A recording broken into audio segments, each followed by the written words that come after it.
Okay, everyone, I just want to welcome you today. Um, this is a webinar that is still advancing, that is about alternatives to traditional exams. Maybe pause me because for some reason it's just automatically advancing. That's really odd. That's never happened before. Okay, well, I'm going to start by introducing myself. I'm an instructional designer. I am a unique, perhaps, kind of instructional designer because my focus area is learning outcomes assessment design. I don't know many people who even know what that is. When people ask me what I do for a living, I usually start by saying I'm an instructional designer. And that even is not familiar to most people. But when I begin to talk about outcomes assessment design, I pretty much lose everyone.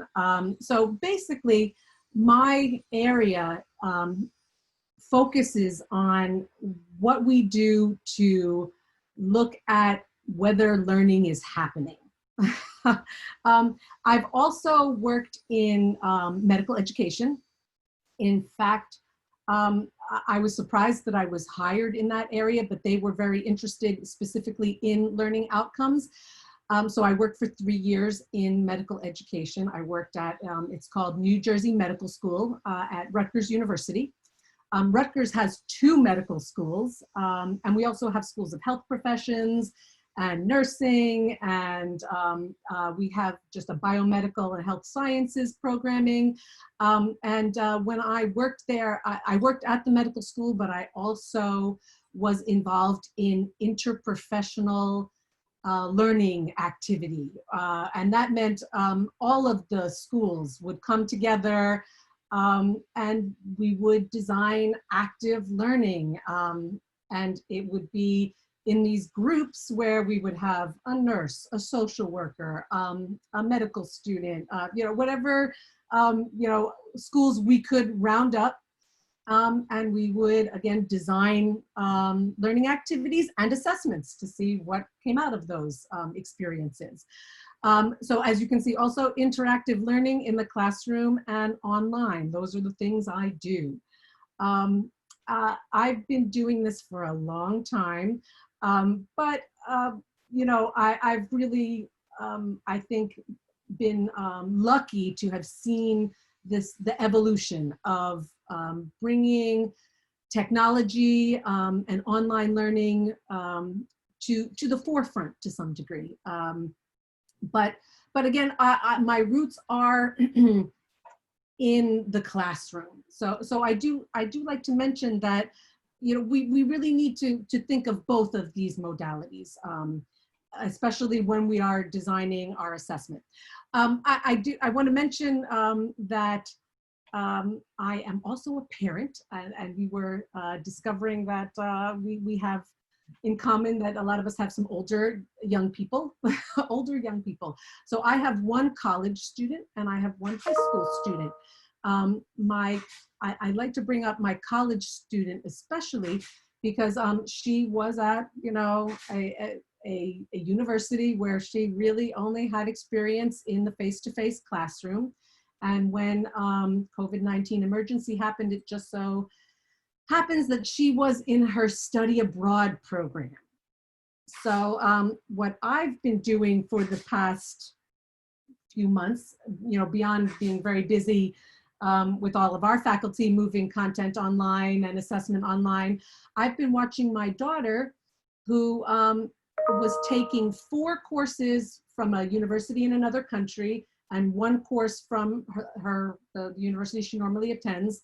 So 5 online courses all at once, and her really trying to figure out how to learn online and to see her grapple with the different modalities, the different ways faculty were delivering content, and the way they were also assessing what she was learning.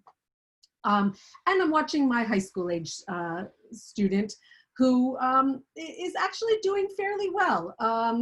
He's going to be a junior, and he, I feel, to some degree, adapted very quickly.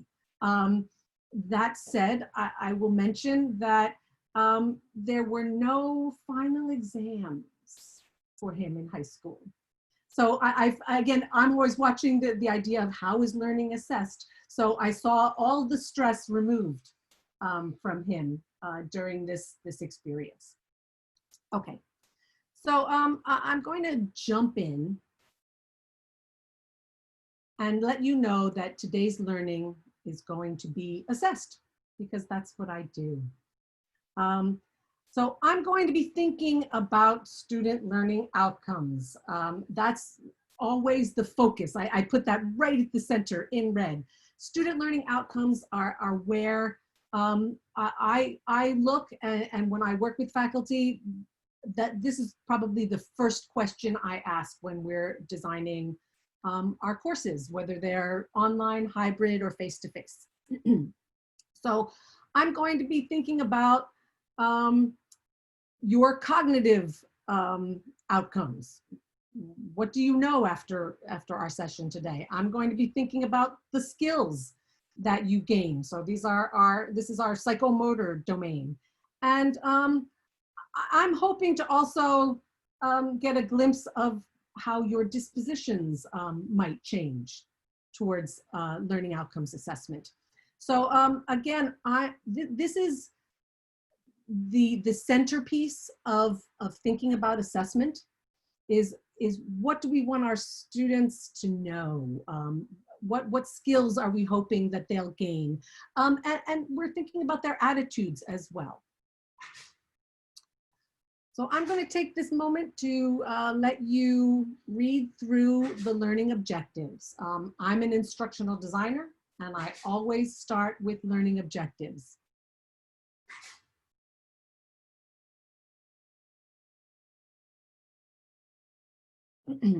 So my first learning objective, you'll note, is rethinking. That is very challenging because many of us, we get in a groove. I think it's human nature to get in a groove. This is the way we do the things we do. We've determined that it works well enough, and that's, you know, what we do. We like routines. So I'm hoping one of my learning objectives is for you to rethink how you assess students. And because we're doing things online, you know, we want to strategize, you know, what about the online environment will make our assessments change and perhaps improve. I'm also hoping that we'll discuss, if we are unmuted, or that you might in your own learning communities discuss the pros and cons of the shift that I'm going to be basically, I don't want to say selling, but I'm going to be promoting a paradigm shift about assessment. And all of the methodologies we use will have pros and cons. So we do need to think through those. I'm really going to ask you to incorporate flexibility in how you assess learning. You know, in the online learning realm, students are expecting that we'll be flexible in so many parts of our online course. So I think, unfortunately, we are flexible until we begin to assess learning. You know, and I think that it's, you know, part of that paradigm shift is saying, you know, I need to be flexible about how I'm going to assess my students.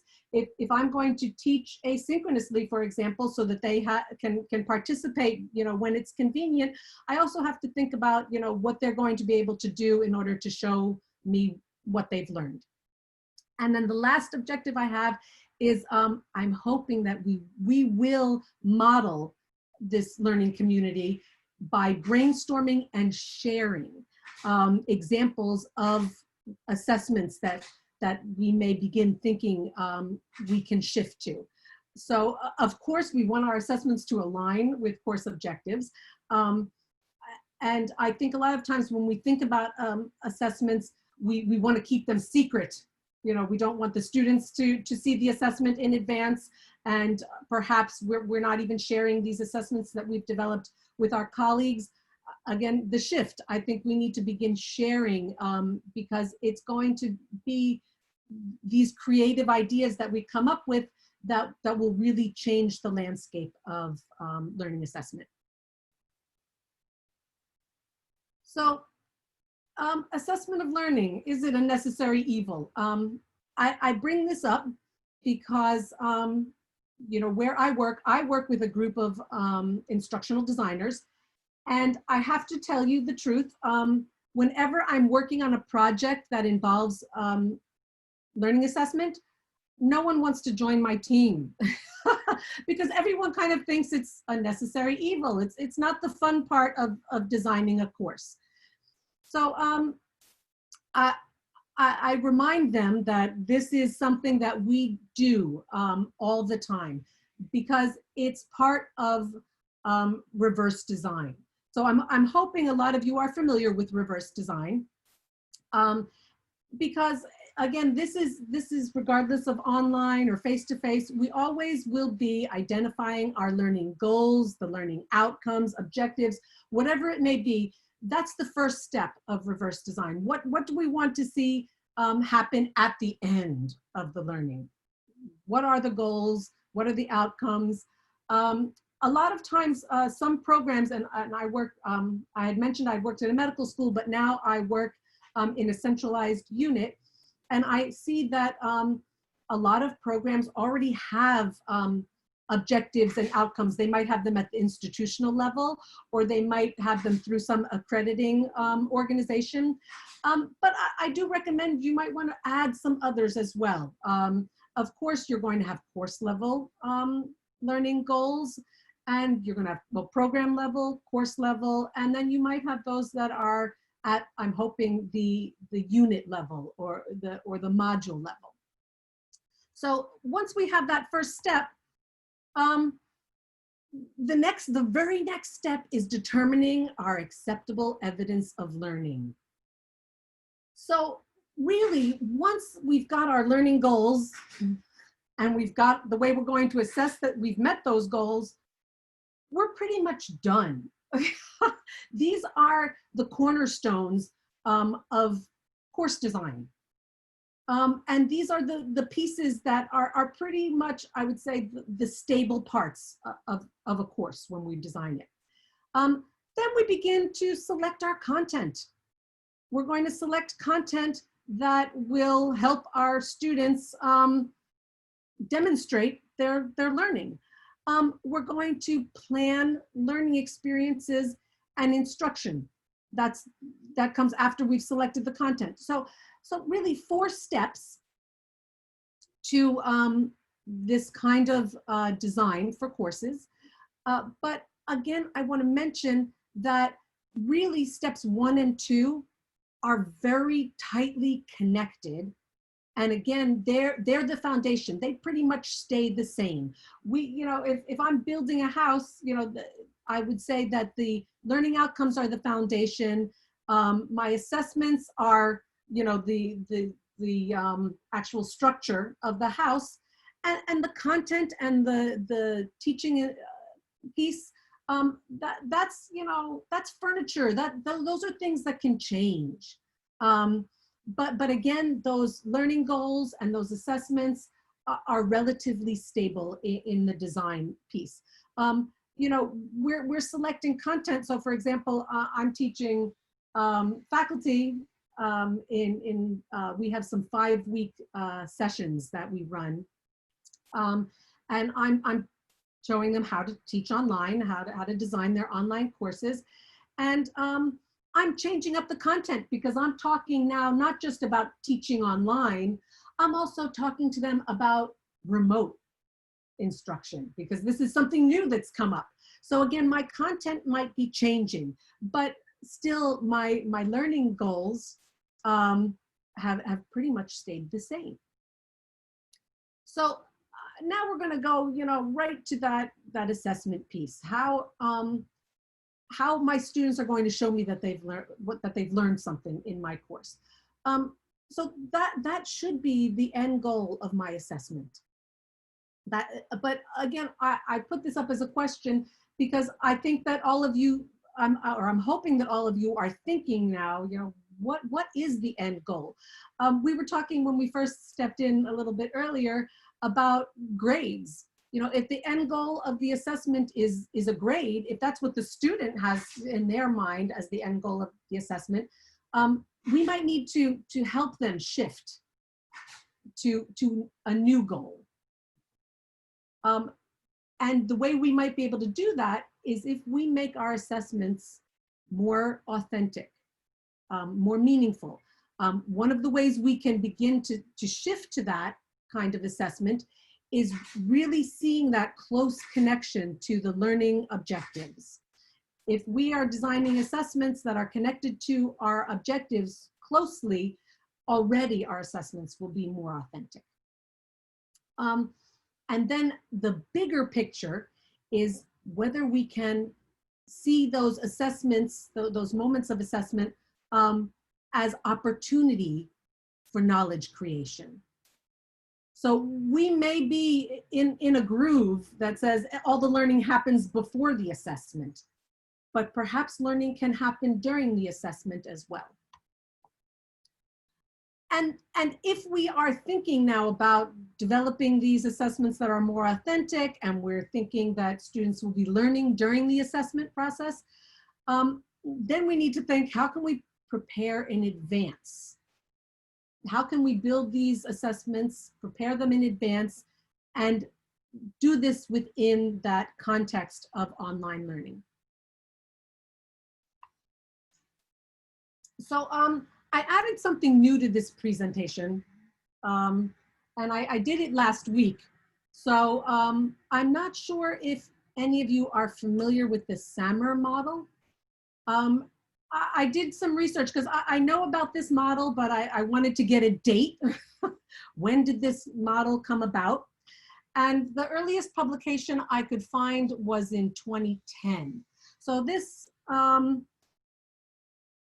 Dr. Ruben Puentedura, I don't know if Puentedura, if I'm pronouncing it properly, he actually has some videos where he talks about how he was developing this model when he was a graduate student back in the mid to late 1980s. So, you know, we think, can we use these models even though they're old? We're talking over 30 years, perhaps. I mean, here, again, I'm only talking about a decade when it was really being published, but he says he was thinking about it way back when he was doing his dissertation. So,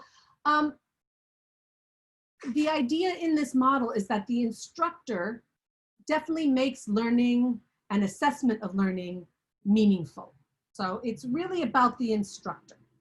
But he was looking at that time about looking into how technology could be used as a tool to complement that instruction. So the SAMR framework can be an effective way to assess how you're incorporating technology into your instruction. So again, you know, looking at this model, he was focusing on instruction. How can I use this model to change the way we teach? So he was suggesting increasingly complex ways that technology was going to, you know, back in the late 80s, early 90s, how technology was going to impact the classroom. So I want to bring this up to, you know, 2020 to say, how can this model impact the way we assess learning? So again, this is an experiment for me, so I hope you don't mind being my guinea pigs. But again, he was focusing on tools that would redefine the nature of instruction and how it would impact the nature of teaching. And I'm proposing that we extend this model to how we incorporate technology into how we assess learning. So examples of teaching might be how we respond to the COVID-19 emergency and how many people or many faculty defaulted to remote synchronous instruction as a substitute to face-to-face instruction. So that's substitution. So again, the SAMR model starts with technology as a way to substitute what we were doing before. So technology is a tool that is a substitute, but it doesn't offer any kind of functional change. So again, if we think about how, we were teaching in the classroom, synchronous, getting everybody together, now we're using, a tool like Zoom, like today, and there's no functional change. It's synchronous. I'm lecturing. Hopefully you're taking notes, listening, learning. But augmentation, the next phase of this is technology is not just a substitute, but it might offer some improvement. What could we do to improve it? So augmentation may have been putting content in a learning management system. Maybe in this case, face-to-face, they weren't putting their content there, beyond a syllabus. So maybe now they're putting lecture slides and recordings of their lectures are being posted for students who couldn't attend. So now this is augmentation. This is all about teaching. So for assessment, we may have posted a quiz that we developed in a word processing application, for example. And we have students fill in the answers as a substitute for a paper quiz that happened in class, right? So again, I'm beginning to think, how can assessment now follow this model? So we could just substitute. And now, instead of having this piece of paper that they wrote on for their quiz, now we have some way of delivering it online through word processing. And they can just type in the answers on a word process document. But augmentation could be something a little bit, of improved functionality, where we might have an online form, or we might have a quiz tool in our learning management system that can give immediate feedback to our students. So now the assessment takes on, new life. There's an improvement here. And this might be something that we might be using for a formative kind of assessment. So students are getting this feedback, and a lot of these wonderful tools allow us to give feedback for both the right answer and the wrong answer. Because a lot of times assessment, we give students a score of 100, but they might not fully understand why they got that 100. So we can automate that feedback by building these quizzes, these assessments that give, again, immediate feedback. So while they're focused, while they're connected, they're understanding what they're doing right and what they're doing wrong. So, while there may be some functional improvement when we deliver this kind of assessment, I want to mention that basically, we're still working within the same framework. We've enhanced the framework of assessment, but to some degree, students are still consuming and regurgitating. Although it's more efficient now, and that is a plus. And to be perfectly honest, sometimes enhancement is where we're going to stay. So I can give the example, I like to give the example of when I worked in medical school. In the medical school, there were lots of assessments. They were mostly multiple choice question type assessments. They were definitely augmented. So we're still within enhancement, but they were augmented because they were delivered using a very powerful exam tool that allowed the medical school to really pull out data. So again, I mentioned that I'm an outcomes assessment person. That means I'm into data. So they could really help students and remediate their students by tagging questions that were, aligned with certain objectives, so that we could see where they were really hitting the objectives and where they were missing. But this still remains in enhancement. We haven't transformed assessment in this case. So I'm going to take a quick, but I will mention, again, I don't know that I would ever be able to negotiate them to the transformation fully. I was able to do a certain amount of transformation, but not fully, because these students needed to take these national exams. So some of the learning outcomes of the exams that they gave in the medical school were really, one of the objectives was, we need you to be really good exam takers because you're going to have to take these kinds of exams. So again, they were staying there. But in transformation, I was able to get some forward motion in that they had other kinds of exams that were called OSCEs. You don't need to know too much about these OSCEs, but this is where, they had to have certain skills. So we were talking about, these learning outcomes, knowledge might have been within those multiple choice high stakes exams that they were giving. But when they were actually taking these OSCEs, these were simulations where they had to perform on the spot in some kind of interaction. So this was where I could move some transformation in how they were assessing their students, because I could say, we need some alternative approaches to prepare your students for these other types of exams, and to prepare them for when they move forward to their clerkships on the hospital floor, and they need to show what they can do. They need to show not just the knowledge, but also how they apply the knowledge. So again, if we're thinking about our students applying their knowledge, we want to start to move into this transformation place in the SAMR model. So I don't know if the SAMR model is helping to give you some kind of, I want to say, springboard to rethinking how you assess your students. But I think it works very well for teaching. So the moment I realized that, I said, I think this can really help us see further into how we can revolutionize how we assess our students. So I'm going to jump to learner-centered assessment practices. So if this is our learner, what do we want them to do? They're sitting in our lecture. Sometimes we might think of them passively sitting. But maybe we're thinking we want them to do something active. We want them to jump through this hoop. But what do you think of your students seeing that? They just want me to do this. I don't see the connection to the learning outcomes. Really, I just see I have to jump through this hoop. It's just to measure, something.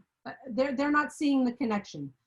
And then if our assessments are timed and there's a lot of memorization, and I have to, prepare in advance in a way that sometimes gives me cognitive load that is more than really I'm able to do, this becomes a high stakes, stressful experience.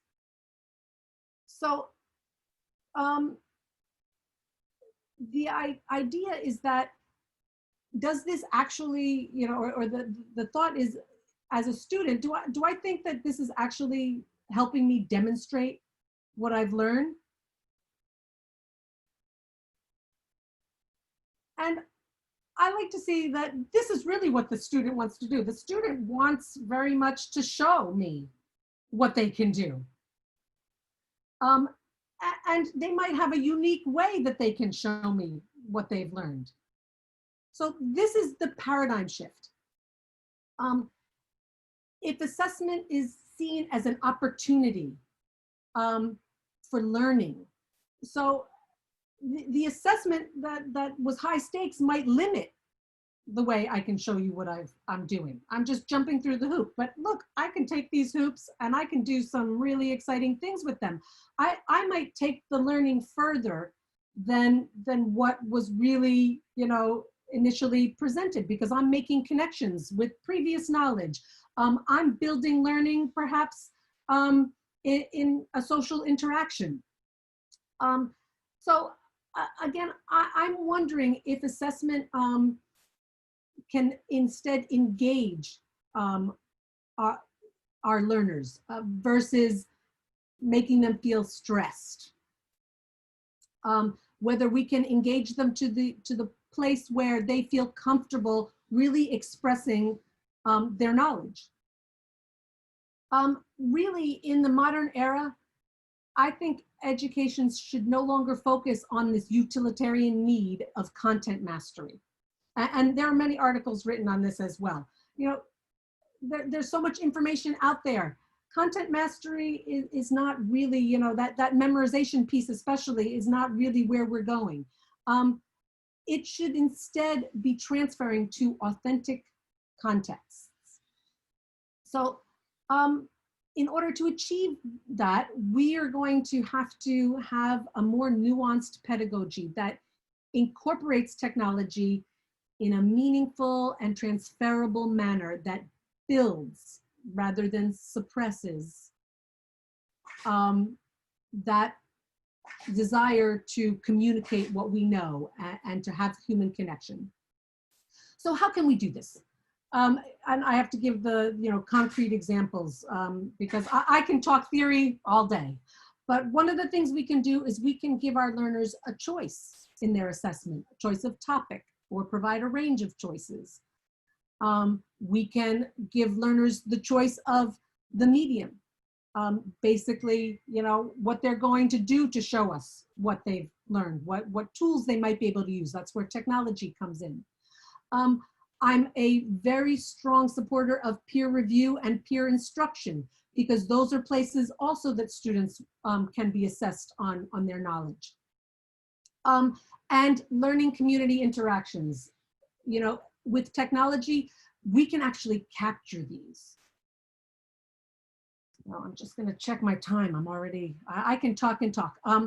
I pulled up this one quote, and you'll have to forgive me for this indulgence, because this is a faculty member that I worked with at another university who passed away about 5 or 6 weeks ago, COVID. He's one of these people that I connected with when talking about assessment and about teaching, of course, as well. So this is a quote that he had on his faculty page, and I pulled it off and just decided I wanted to spread it as much as possible. So, learning is best accomplished through an empathetic, nurturing, and patient environment that recognizes the complexities of being human. To me, this resonates very deeply. But I always say, when I think of those medical students and the stress that they experienced, I think this is not empathetic or nurturing. So I really like to bring this up because I want to bring us back to that place, because I think as educators, we all think this way. But, unfortunately, if we're driven towards measurement, we might lose this outlook. So I'm going to jump in now to those alternatives that I promised. So high stakes exams are usually question-based assessment. So I wanted to mention that these examples I'm going to give are similar to high stakes exam delivery, but they begin to dip into the SAMR model, into augmentation and modification. So this is how we can begin to change up these question-based assessments. So again, instead of those big midterms and big final exams that I know I experienced in my education, a series of quizzes offers us now multiple measures of learning mastery. So we can begin with lower stakes and move to somewhat higher stakes quizzes. It's iterative, which is what learning is all about. We want more than one opportunity to learn and to show the learning. As we were saying before, it can provide immediate feedback, which is really valuable for learning. We all know that feedback is probably one of the most important pieces of the assessment process, but often, I can tell you, especially watching my own kids, you know, they submit something, and if they don't get feedback for a week or two, they've already moved on. So again, these series of quizzes can give us immediate feedback right when our minds are plugged in. The tools that we have available online give us the opportunity to administer these quizzes individually or as groups. And we also have varied question types that we can use. They can also be used to support application activities. So what does that mean? You know, I feel like I want to be sure that I'm being clear about all these possibilities for a series of quizzes. So before, this is one of my favorites, before we actually have some kind of assessment where we want our students to apply knowledge, we can administer a quiz to make sure that they've got the foundational pieces in their, you know, toolbox before they go to then apply. So a lot of times those wonderful assessments that we design where they can apply their knowledge, we might miss the learning opportunity because we haven't established those foundational pieces. So that's where the series of quizzes can also be used. So another possibility based on you know, question-driven assessment is we can have our students develop questions. This is that hidden opportunity for knowledge creation. So just by developing quiz questions, we know that they must have, you know, learned something about the content in order to be able to ask a question about the content. You can specify what kind of questions you want them to create. Do you want them to create multiple choice questions? There can be value to that because they have to think about plausible wrong answers. Do you want them to create short answer or essay questions? In that case, you might want to keep it to just 1 or 2 questions, have them develop the answer as well. And then have them explain or have them administer those in a small group session where their peers are answering the question, and then you can compare the peers' answers with the answer that they developed. Lots of possibilities in student-developed questions. And most importantly, this incorporates peer instruction. So again, that's another thing I love. Peer instruction is so important because I love to tell everyone that, you know, we can lecture and lecture just as parents do, but only so much gets in or it's filed away. But when our peers explain something to us, that's valuable, that's gold. So any kind of assessment that incorporates peer instruction is very valuable. So number 3, we have the open book or take-home assessment. That I can tell you, I saw a lot of with my daughter who was taking these online courses from another country's institution. I know that a big part of the reason they did it was to make it a less stressful experience. Because, you know, these young people were, you know, with the emergency situation, were really pulled out of, you know, just where they were feeling comfortable. And, you know, now, and she was doing it in a second language. So this took away a lot of the stress. You know, although a lot of us hesitate because we think open book, this is kind of the cheating place. The other side of the coin is that these open book exams encourage organization, preparation, and synthesis of knowledge. So, you know, think about it. If we put ourselves, you know, to make this student-centered, put ourselves in the shoes of the student, you know, the preparation that they're going to have to get ready for this open book exam is studying. This is organizing. You know, they're not probably going to be cramming at the last minute. If they know that the final exam is going to be an open book exam, even so, you're being very transparent at the beginning of the course. We're going to have a high stakes exam at the end. It's going to be open book. This is going to motivate me to pay attention, take notes, keep everything organized, really, you know, create these outlines and these ways of, you know, really making the knowledge into a framework that I can then pull from to demonstrate what I know. So again, this is something that, first of all, the transparency piece, and then knowing that, we can even help our students by letting them know, you can prepare well in advance for this. And that's a different kind of learning. I will say that, the recommendation is you want open-ended questions, we want higher order learning. So these exams that are take home and open book will, one of the cons is that this is going to take more development time on the instructor's part. But I like to see it as an opportunity to redevelop our questions, to redevelop the ways we want our students to show us what they're learning. And to think also at this point, to keep things, again, if we're planning in advance, we might want to not just, redevelop questions, but we might want to have more questions so that we can pull from question pools. Okay, so now I'm going to leave the realm of the modification to augmentation and modification, and I'm going to move to modification and redefinition. So again, in the SAMR model, we're thinking now of really transforming how we assess student learning. And one of the ways to do that is through project-based assessment.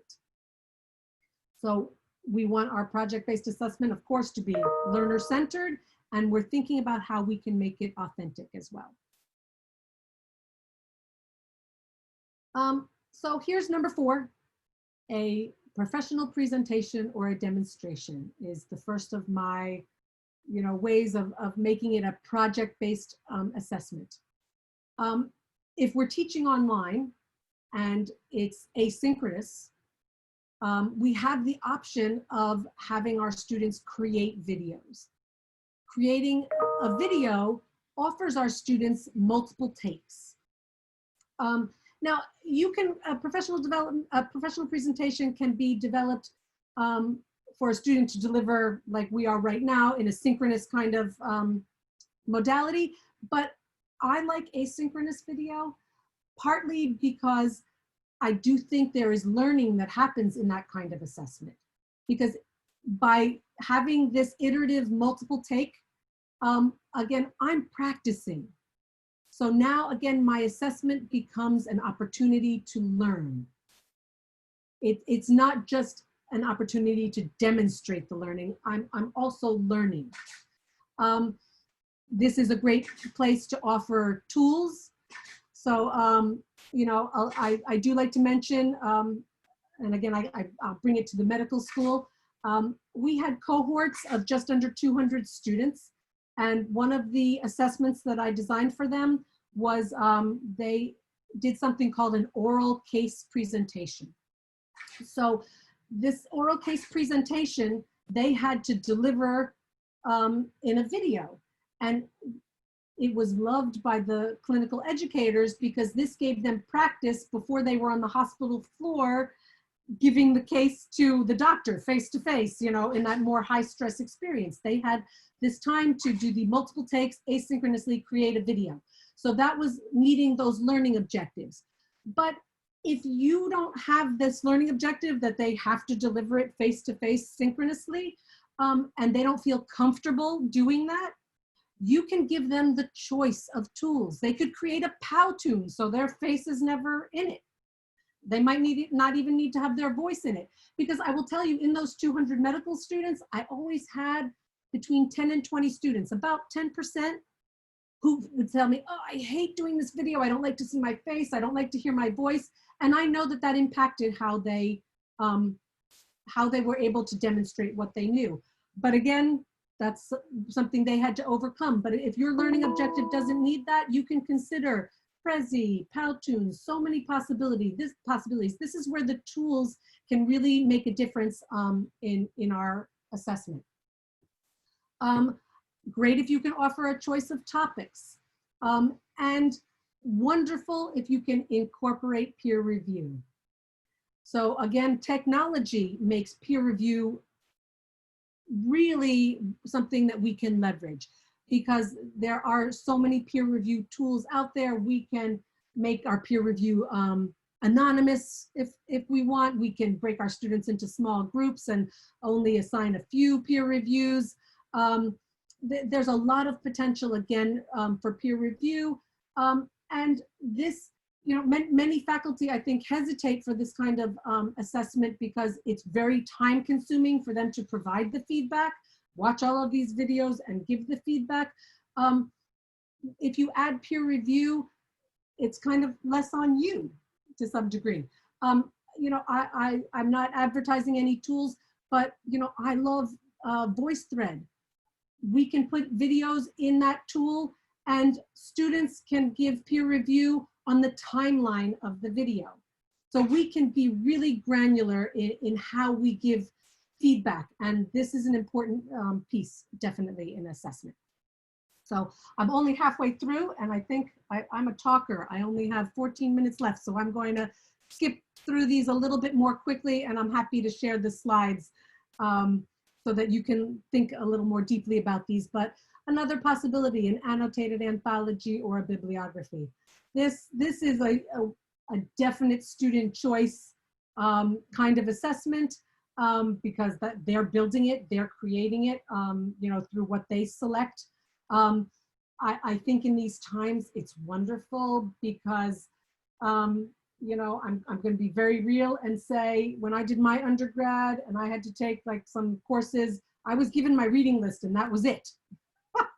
And sometimes, I felt that the authors that were chosen, I didn't connect. But something like an annotated anthology or bibliography really can connect, so a student can demonstrate their learning in a realm that motivates them. It's learner-centered. And it assesses higher order skills because we can ask them to evaluate, the accuracy. We can have them talk openly about the biases that they might see. We can have them compare multiple perspectives. So this jumps into Bloom's taxonomy. I know a lot of you know this already. But again, we're going to those higher order pieces where we can really not just assess, but learning is happening in the assessment. Excuse me, Karen, before you move forward, I do have a question. Okay. What types of peer review tools are available? So if you could, I know there's tons, but if you could maybe cite some examples, that would be helpful. Well, again, I haven't looked at Desire to Learn recently, but I do know that most learning management systems, I used Moodle recently. It has, I recommend, if you can, sticking with your learning management system and whatever tools are already integrated in there. I just think when we point students outside, it gets a little tricky. But I did give that example of VoiceThread as an example. I use that example because I don't think people necessarily think of it as a peer review tool. But, and again, I don't know whether you have licensing for it, so I'm hesitating to give too much. But there are so many ways, that you can have peer review happen. Peer review can happen on a discussion board. If you set it up in a way that you're telling students, I want your responses to review this. You can post a video in a discussion and tell everyone, respond in a peer review that hits these 3 points. So you can go sort of, with a tool that really isn't meant to do peer review, but you can kind of, I don't know, fix it so that it does. I know that I used to use, a number of years ago, I used to use Turnitin, and Turnitin had a tool called Peermark in it. I don't know, again, whether this is but these go We do have that. Yeah, so Peermark is, I used to love Peermark. Haven't used it in a long time, but I thought it was a wonderful peer review tool. So I was going to wait until the end to talk about this, but I'll give away my last slide, which is rubrics.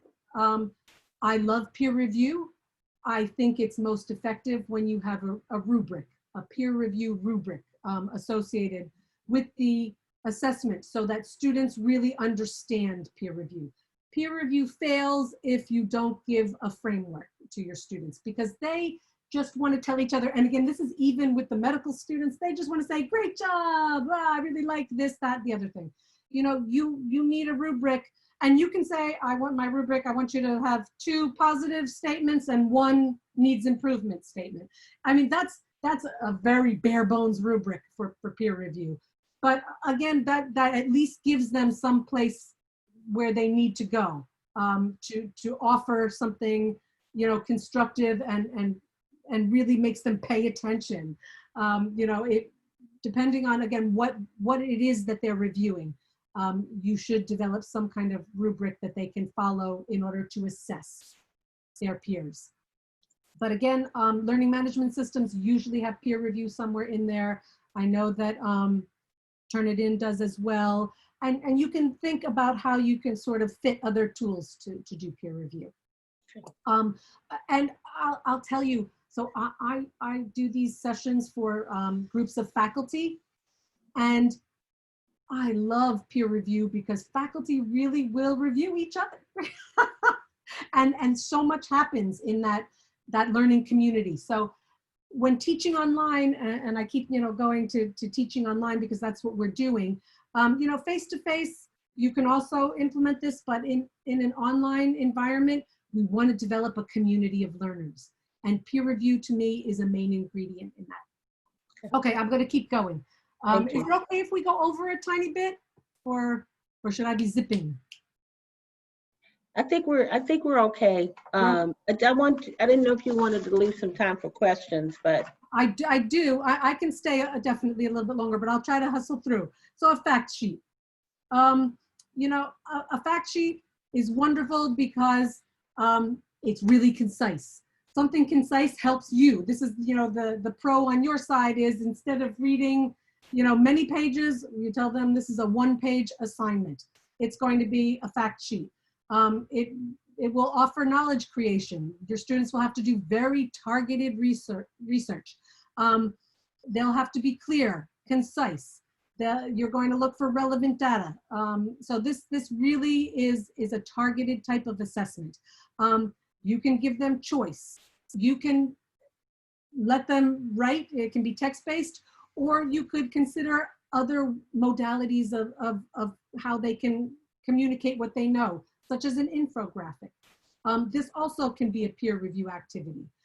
There's more than just fact sheets. You could consider having your students write an executive summary of something, or a scientific abstract. So this can go across subject matter. I'm going to say I reserved one of these specifically for peer review and self-review, because this is a type of assessment. If it's a self-review, this is personal reflection that we build in.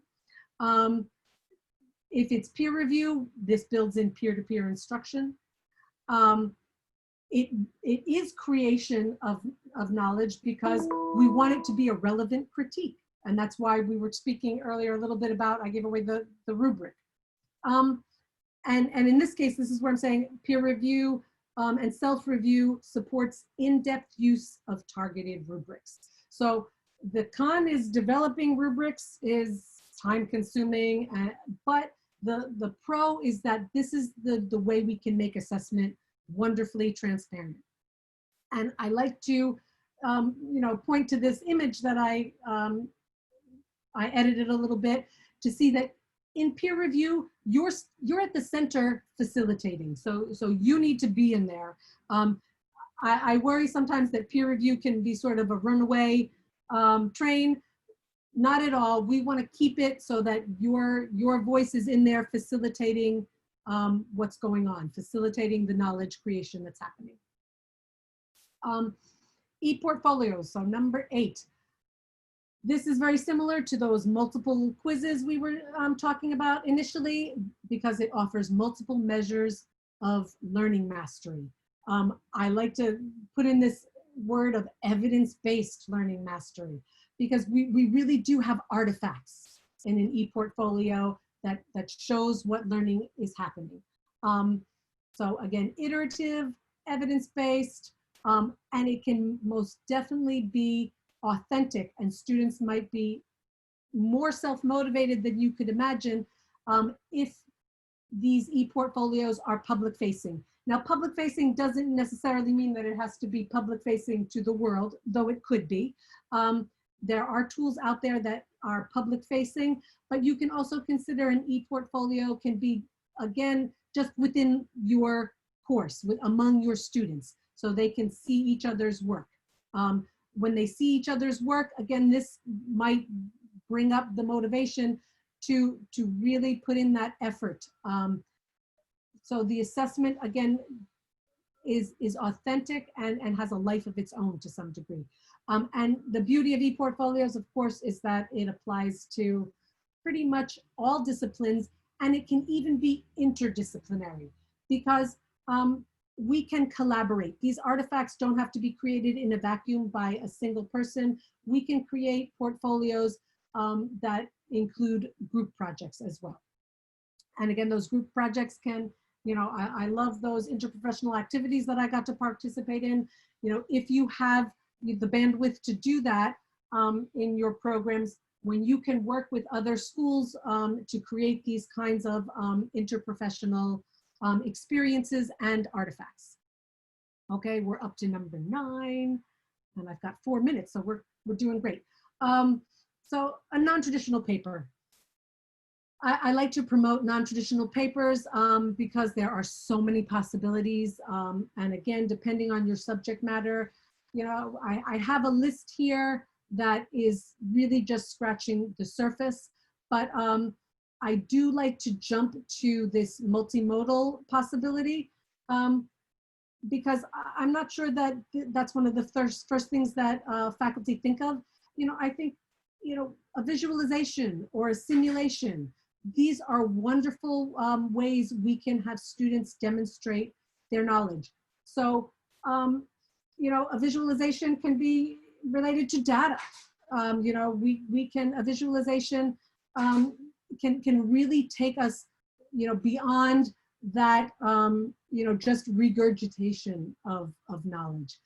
A simulation from a role play possibility is very wonderful. And we have these tools where we can capture these artifacts that have different modalities. So just like, any kind of presentation, we have lots of choice of tools for delivery. And finally, we have the group project. So I love group projects. I think that social construction of knowledge is underrated. There's so much that goes on. It requires discourse.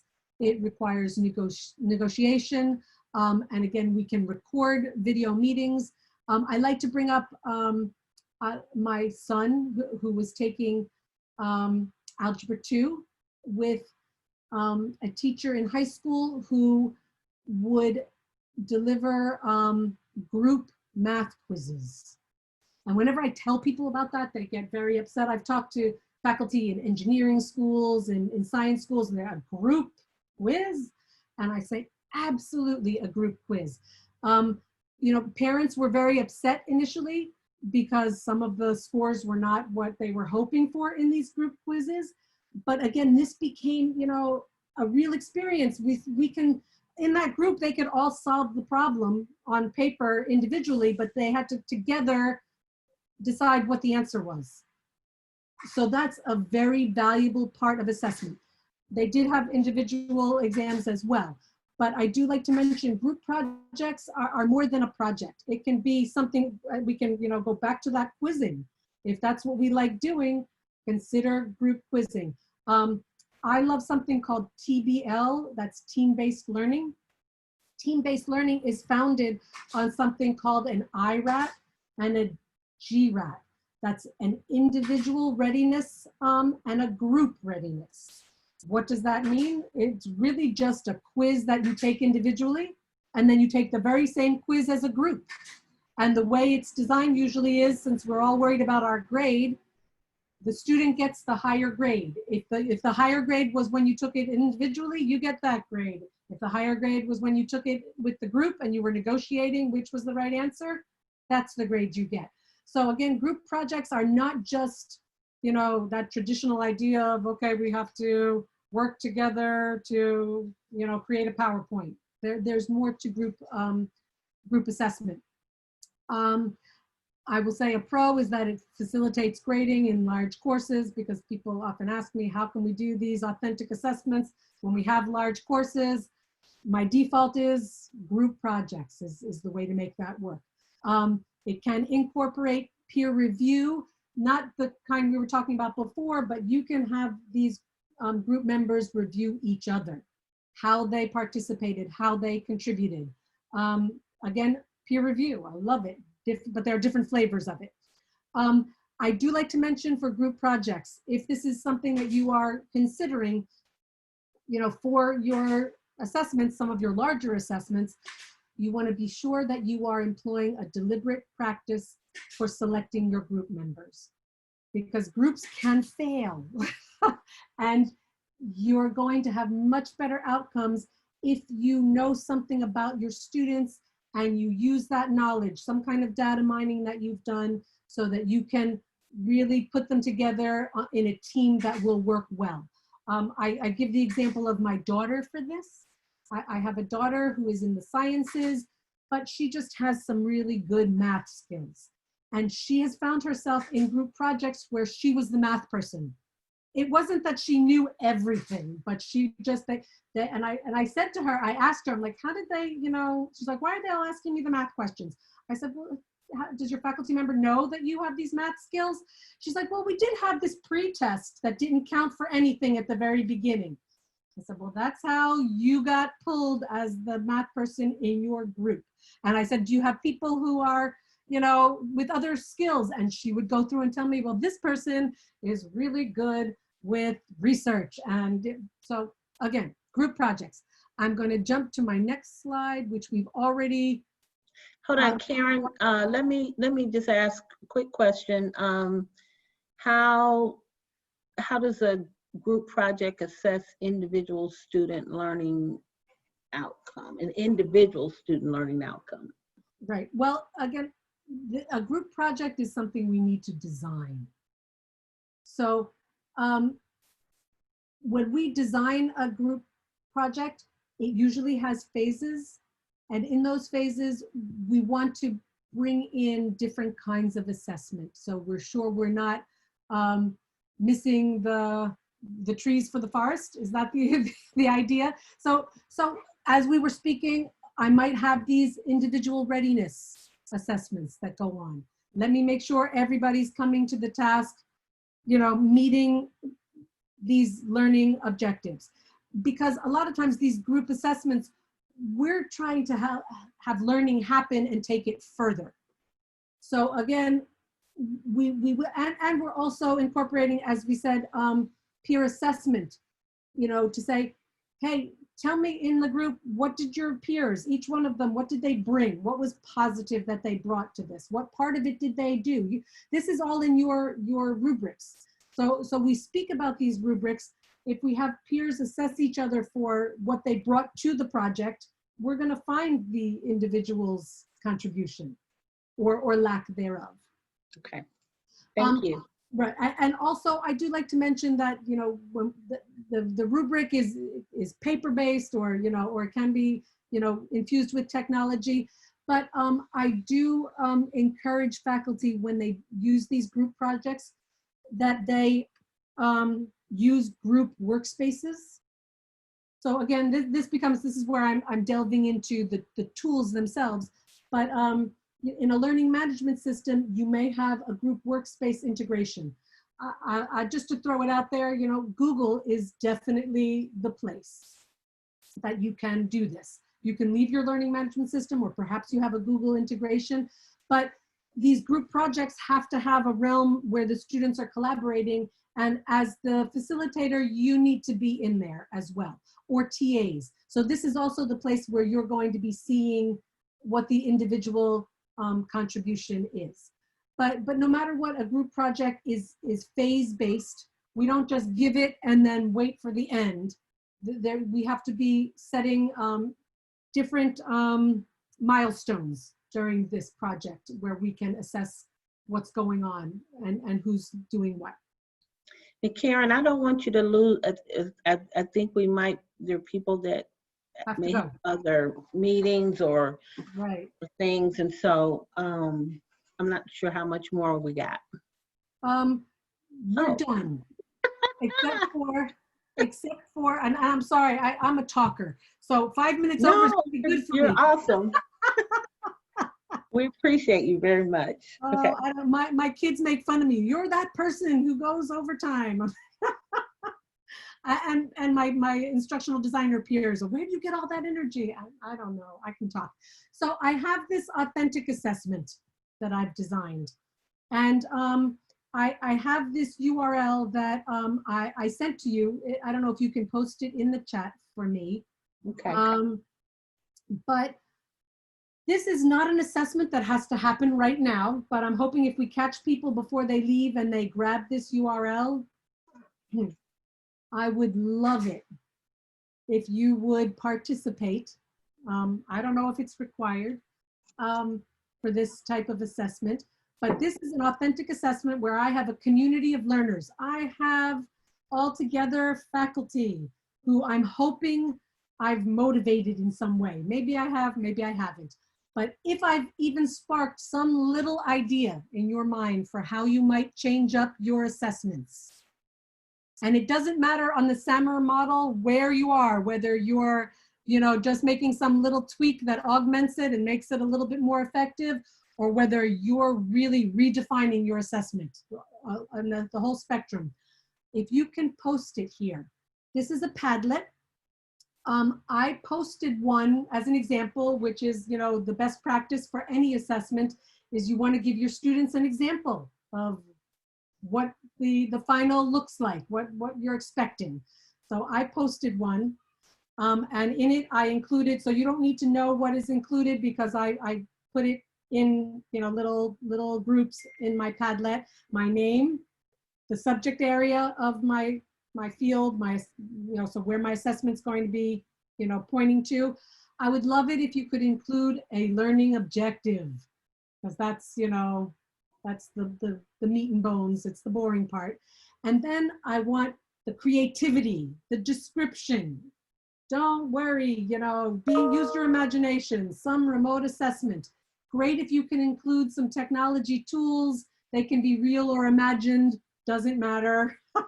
But what would make this happen? I'd like a rationale.